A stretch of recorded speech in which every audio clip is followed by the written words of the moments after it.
Merdeka! Allahu Akbar!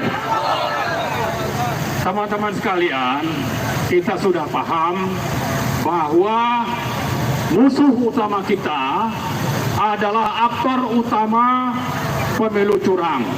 Siapa dia? Joko Widodo. Apa yang telah dilakukan oleh Joko Widodo? Kecurangan dengan apa?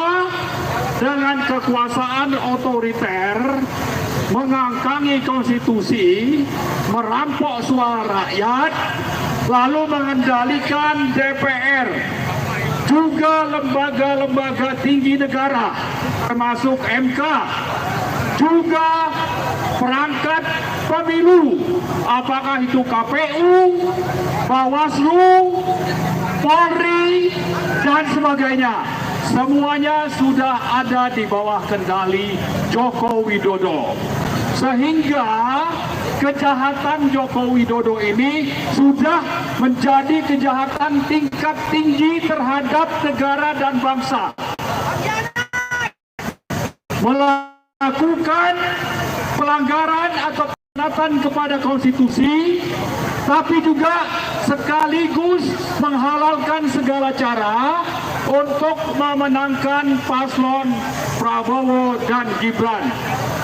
Sehingga dengan kondisi demikian, kita sudah mencatat ribuan guru besar dan dosen dari lebih dari 300 kampus di Indonesia sudah menyatakan keprihatinan dan gugatan kepada Joko Widodo untuk dihentikan.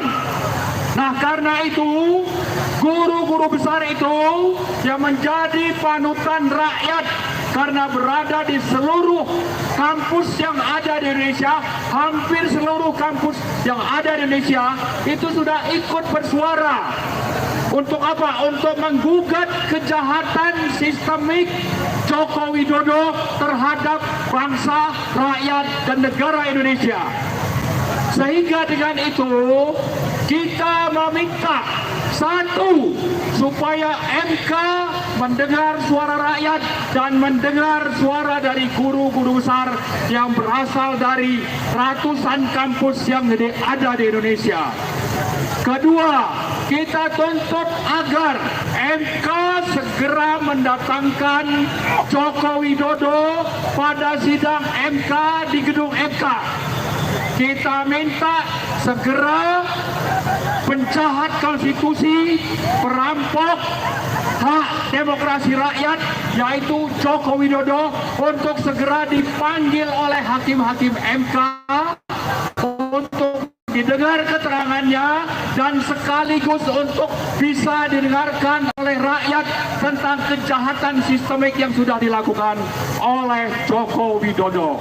Nah, terakhir sekali kita ingatkan hakim-hakim MK bahwa kami yang beraksi di sini tidak asal bicara, tapi punya dasar pijakan hak demokrasi dan pengetahuan tentang berbagai ketentuan undang-undang dan peraturan yang sudah dilanggar oleh Joko Widodo.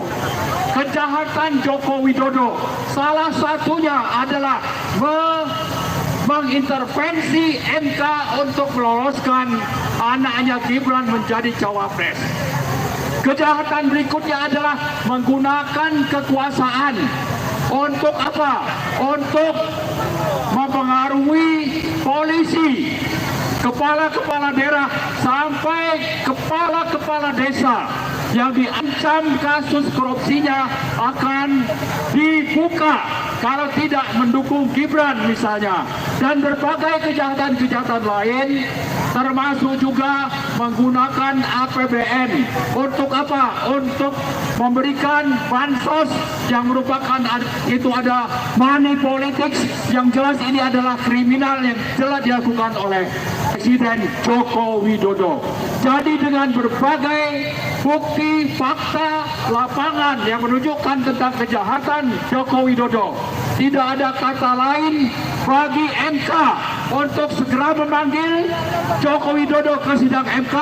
Kemudian yang kedua, untuk MK segera memutuskan membatalkan pemenang pemilu yaitu Prabowo Gibran sebagai pemenang Pilpres 2024.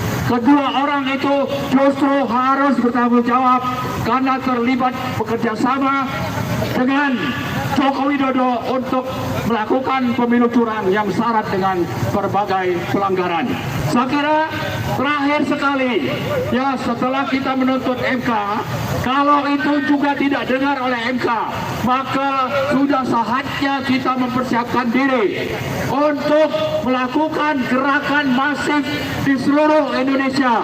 Dan puncaknya adalah pada tanggal 22 April 2024. Untuk apa? Untuk meminta supaya Joko Widodo segera digulingkan. Seandainya MK tidak membatalkan kemenangan Prabowo Gibran, maka rakyat akan datang hadir pada tanggal 22 April 2024 untuk melakukan perlawanan terhadap rezim Joko Widodo pro-oligarki, nepotis, dan antek Cina. Joko Widodo harus digulingkan. Joko Widodo harus segera dilengsarkan. Prabowo Gibran harus dibatalkan kemenangannya. Dan rakyat akan datang hadir melakukan perlawanan terhadap rezim otoriter yang dipimpin oleh Joko Widodo. Itu saja, terima kasih. Merdeka! Merdeka! Allahu Akbar! Allahu Akbar! Assalamualaikum warahmatullahi wabarakatuh.